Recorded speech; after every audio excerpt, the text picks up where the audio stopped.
खुल के जीने का तरीका तुम्हें सिखाते हैं, हंस के देखो ना लतीफा तुम्हें सुनाते हैं, उम्र के साल कितने हैं गिन गिन के क्या करना, बीत जाए ना गिनती में ही वरना, आओ फिल्मों के बेअदब गाने गाते हैं, हीरोइन हीरो आज हम तुम बन जाते हैं, खुल के जीने का तरीका तुम्हें सुनाते हैं, हंस के देखो ना लतीफा तुम्हें सिखाते हैं. Hi, this is Shashaa Tirupati.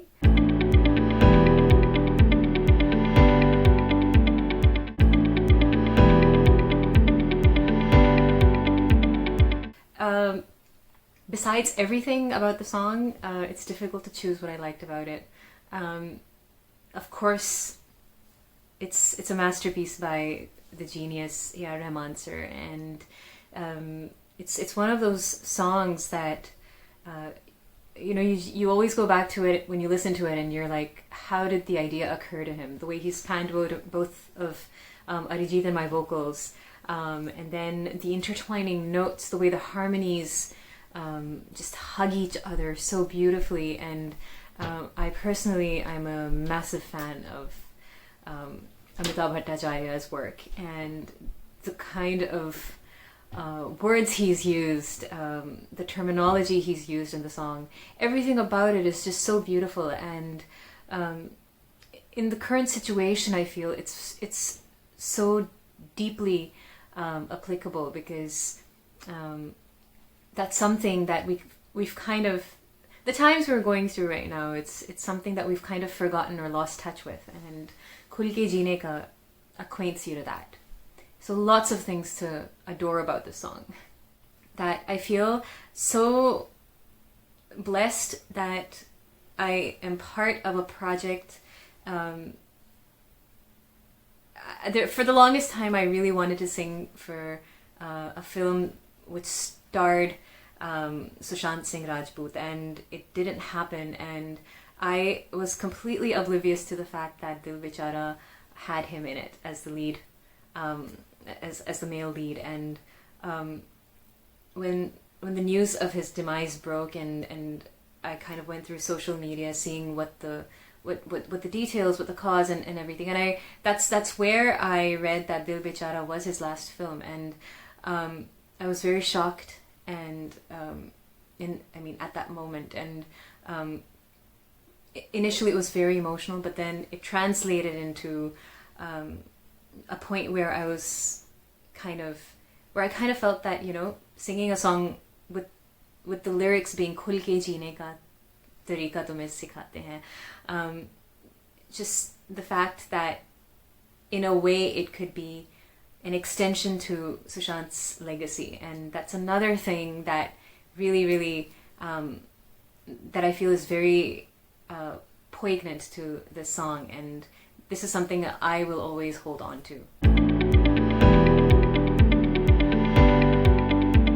I think to answer this question in 2 minutes, even 10 minutes would be very difficult, because Sir himself, he is one of those people who you don't take away just something musically or only something creatively. You having one conversation with him gives me so much insight spiritually, or it teaches me so much about life in general, or just applying things in day-to-day life that otherwise are very, very difficult to kind of tap into, and Rahman sir does that.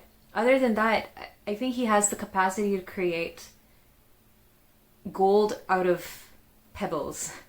That's how I'd like to put it, because to know what the capacity of any talent is, he has that strange capability of knowing what he can get out of the minutest talent or the biggest talent, and in a lot of ways I feel he creates that talent in a lot of us, including myself. There's songs that I've sung for him which I never thought I'd be able to render, and he's managed to get it out of me. So these are things that you kind of realize, and you kind of go ahead and apply it in your own creations as well.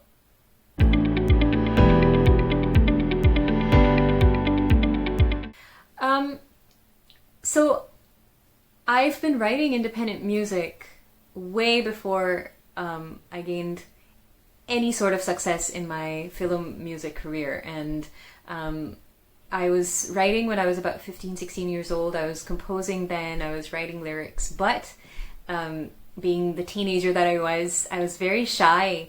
And actually for the longest time, until about 2 years ago, when a friend of mine encouraged me to go put my original content out because she believed in it.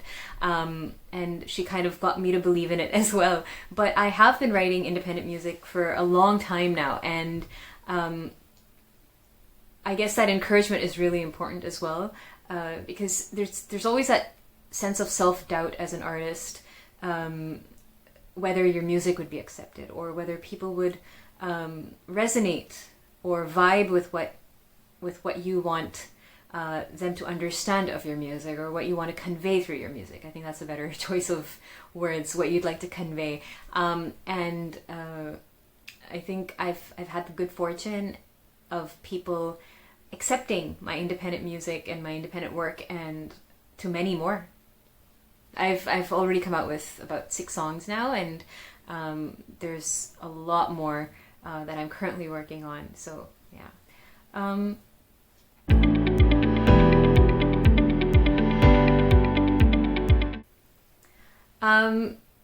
Safety first. So when it's safe, and number 2, when the pandemic plans on returning the stage to us.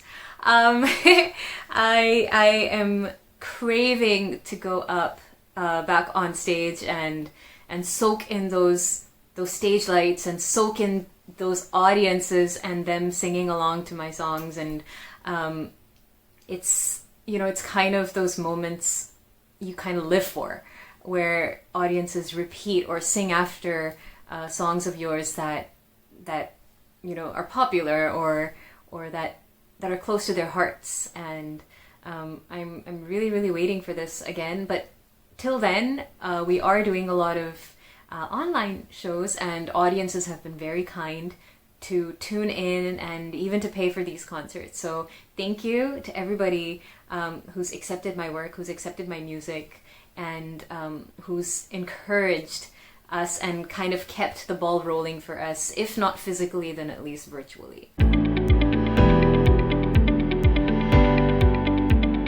Yes, I do sing a lot of cover songs. It's what I grew up listening to, and I feel that everybody must cover songs, and my reason being, especially the old ones, the old classics, because I feel very, very privileged that my parents had exemplary taste in music, if I may. I grew up singing songs from as early as the 30s and the 40s, and had my parents not done that, I would have been deprived of so many cult classics and so many incredible pieces of orchestration and music and arrangement. And similarly, I feel in a way, as an artist, it's my responsibility to kind of cover songs so that we make it a little more current for the younger generations to listen to, and to be acquainted to older music and older songs. And in a way, for me, it's a way of encouraging them to go back and listen to the actual song, if they could derive even a little bit of an affinity towards the recreated version or the cover version that I've done. And when it comes to covers, I do make it a point that it's not over the top, that I in no way damage the soul of the track. So I keep my arrangements very minimal. I try and keep it very airy and breezy, and I don't mess with the arrangements. much. I'll do it in a way that it's tasteful, and I mean to the best of my ability, and that it keeps the essence of the song intact.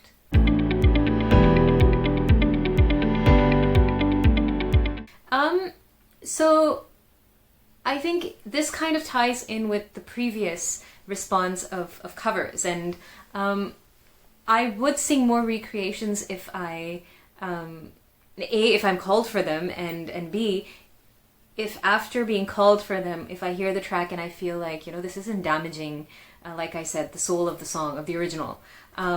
And so I guess when I did the Hamma song, I felt there was a lot of feel to it. There's a vibe to it, and I